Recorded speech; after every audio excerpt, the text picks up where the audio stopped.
Good morning, children. We are in the next part of the same chapter, electrochemistry. Now, this part of the chapter starts with Kohlrausch's law. This part of the chapter starts with Kohlrausch's law. According to Kohlrausch's law, what we know that it states that the limiting molar conductivity of an electrolyte can be represented as the sum of the individual contribution of the anion and the cation of the electrolyte. That means whenever we have an electrolyte, the electrolyte will split into cation and anion.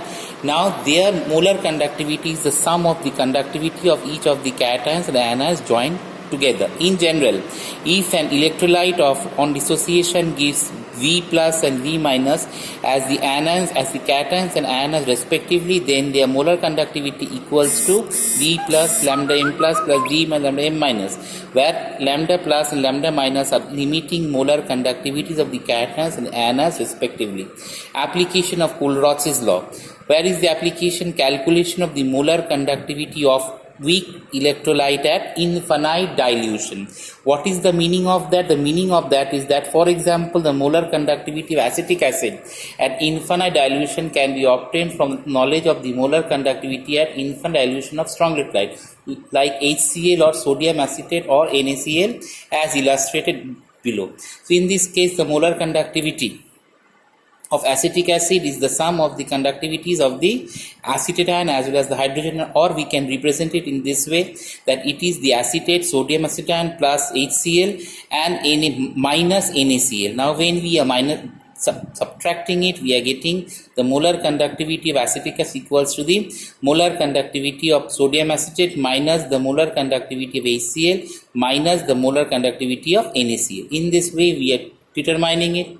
After the determination of the degree of dissociation of weak electrolyte, in case of weak electrolyte, degree of dissociation alpha equals to the molar conductivity m by lambda naught m. Now the third point is the determination of the dissociation constant of a weak electrolyte. See, the dissociation constant of a weak electrolyte, is given by this formula. And what is the formula? The formula given over here is K equals to C alpha square minus 1 minus alpha, or it is actually alpha equals to molar conductivity by the. Now this equation, from this equation we get this value. Now the next one is the determination of the solubility of a sparingly soluble salt. Now what is a sparingly soluble salt? Sparingly soluble salts are those salts which actually has sparingly soluble salts are those salts whose solubility is very less. Right, in this case determination of the solubility of sparingly soluble salts are as follows. Here in this way we can calculate solubility equals to kappa into 1000 by molar conductivity. Now next topic we are going to discuss is electrochemical cell. An electrochemical cell is a device in which the chemical energy of the redox reaction is converted into electrical energy. The redox reaction is carried out in an indirect manner, and the decrease in the free energy during the chemical reaction appears as electrical energy. The simplest electrochemical cell is the Daniell cell or the galvanic cell, in which a zinc rod is placed in a solution of zinc ion. That is, for example, suppose we can take a salt like zinc sulfate. As you could just see the adjoining diagram, here we have zinc rod that is dipped in zinc sulfate solution. We have the copper rod that is dissolved in dipped in copper sulfate solution, and the concentration of zinc sulfate is 1 molar. Concentration of copper sulfate is also 1 molar. Now in this case the zinc rod is acting as the anode and the copper rod is acting as the cathode. It is connected by a salt bridge. In that salt bridge is actually inverted U-tube structure which is filled up with agar-agar, and in that we have taken some potassium chloride. In this way the whole cell is connected, and this has been connected with voltameter. That is the overall arrangement of this simple voltaic cell. Now see, the overall cell reaction that is taking place is that zinc getting oxidized to zinc plus 2 and copper getting reduced to copper. So ultimately what is happening, the redox reaction is taking place in this. Now this whole reaction we have split up into two half cells. The first half cell at the zinc electrode, the metal undergoes oxidation and releases two of the electrons. What is happening? Zinc is turning to zinc plus 2 with 2 electron as it loses 2 electrons. So the process of oxidation takes place. Now the other reaction that is in the copper electrode, that is copper is getting oxidized, copper is getting actually reduced and turning to copper. So oxidation is taking place at the zinc electrode and reduction is taking place at the copper electrode. AVAP reaction occurs at the copper electrode. So what is happening?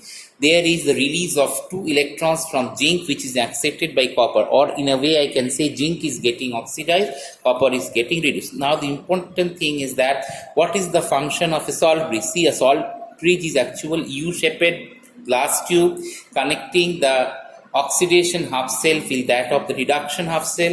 It is filled up with agar-agar or jelly of agar-agar, or we can say it is filled up with gelatin. Inside it contains KCl, potassium nitrate or ammonium chloride. The electrolytes that are often used in salt bridge are called as inert electrolytes, which are supposed not to interact chemically with either side of the solution. It is simply a connection between the oxidation half cell and that of reduction half cell. Now another thing I want to tell you that it is not to interfere with the overall cell reaction, and only those electrolyte can be used in a salt bridge in which the mobility of the ions is almost the same as that is, and that's why we have taken a strong salt like KCl, we have taken a salt like potassium sulfate. So what are the important functions of salt bridge? The important function of a salt bridge is that it allows only the flow of ions through it, thus the circuit is completed, and it also maintains electrical neutrality. Okay, now we are going to discuss the cell diagram or the representation of an electrochemical cell. In this same cell, Daniell cell, we have, according to IUPAC recommendation, we represent it like this. That is zinc in the solid state turning to zinc plus 2 with the concentration C1. This double parallel lines actually shows what? That this is the salt bridge by which the oxidation half cell and reduction half cell is separated. In this we have copper plus 2 which has a concentration of C2 that is turning to copper. So the anode half cell is written on the left hand side while the cathode half cell is on the right hand side. A single vertical line separates. So as we can see, this is the anodic chamber, this is the cathodic chamber, and this is separated by two parallel lines. A double vertical line represents the salt bridge which allows the passage of ions through it, but it prevents the mixing of two of the solution. Molar concentration is placed in brackets. In this way we just represent it with the EMF values mentioned over here is 1.1 volts. So this is how electrochemical cell is represented. Okay children, that was all about. Now we will discuss the next part of the chapter in our next video.